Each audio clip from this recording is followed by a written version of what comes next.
இப்போதான் நாங்கள் முடிச்சிட்டு நான் மீனை பார்க்க வந்துட்டேன்.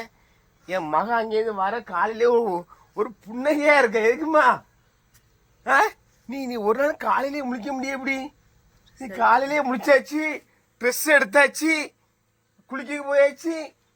அங்கே என் தம்பிம்மா வந்துட்டா, அவ வந்து எட்டிப்பட்டு போயிட்டா. இங்கே ஒன்று முடிச்சிருக்கு பாருங்க. நீ என்னாச்சு? இங்கே புண்ணைய பாருங்க. எதுக்குமா நீ காலையில முடிச்சிருக்கீங்களா? தூங்க வேண்டியதே கொஞ்சம். ரிசல்ட்டா? என்ன ரிசல்ட்டு? என்ன ரிசல்ட்டு? ஓ, விஜய் சார் சேவிக்க போறாரா? அது ரிசல்ட் பார்க்க போறதுக்கு எல்லாம் எழுந்திருச்சாச்சு. இதே மாதிரி நீ அக்காளுக்கு ரிசல்ட் வந்தா எழுமணும்.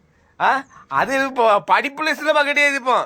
இப்போ எங்களுக்கு விஜய் சார் செய்ப்பாரா? அத ரிசல்ட். எனக்கு ரிசல்ட் வரும்போது நானே தூங்கிட்டு இருப்பேன். என்னது? எனக்கு ரிசல்ட் வரும்போது நானே தூங்கிட்டு இருப்பேன். சரி சரி, நல்ல சூப்பர். கை கொடுமா. சூப்பர். இப்படி இருக்கணும்னா இப்போ இதுக்கு முடியாது. நீங்க காலையில் எழுந்திருக்கீங்க. தளபதி ரசிகர். தளபதி ரசிகரா?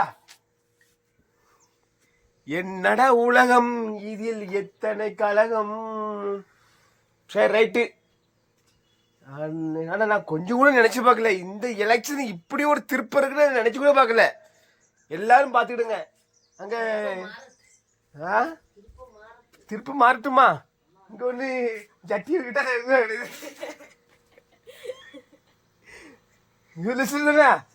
ஓட்டே வரலங்க. ஓட்டு வயசு தராது உனக்கு? 10 வயசு ஆகுது என் மவுளுக்கு. அவ காலையிலே எழுந்திருக்கா. ஓட்டு போட்டு நாங்க கூட எந்திரிக்கல. இவங்க வர்ற வார்த்தை பாருங்க. எவ்வளோ காமிக்க. இன்னும் எத்தனை பேர் வராங்கன்னு காமிக்க. எல்லாத்தையும் பெரம்பூர் தொகுதியில விஜய் தான் முன்னிலையில இருக்காங்க. தபால் ஓட்டுல குடி என்ன ஒரு அரட்டாட்டியும் உங்கள்கிட்ட. 6:45 எந்திரிச்சு குளிச்சுட்டு போவே குளிப்ப. எத்தனை முடிச்சா? 6:45 தூங்கவே இல்லனா. எந்திரிச்சு முத்தாரமா விஜய் ஜெயிச்சிரும் என் ரிசல்ட்டுக்கு கூட நான் இப்படி பயப்படலையே. விஜய் ஜெயிக்கணும். ஊர் ஃபுல்லா வம்பு இழுத்து வச்சிருக்கேன். விஜய் ஜெயிக்கணும்னு சத்தியமா சரி சரி. அப்ப இன்னைக்கு வந்து 6 மணிக்கு முடிஞ்சதுக்கு அப்புறம் வீட்டு அப்படிதானே?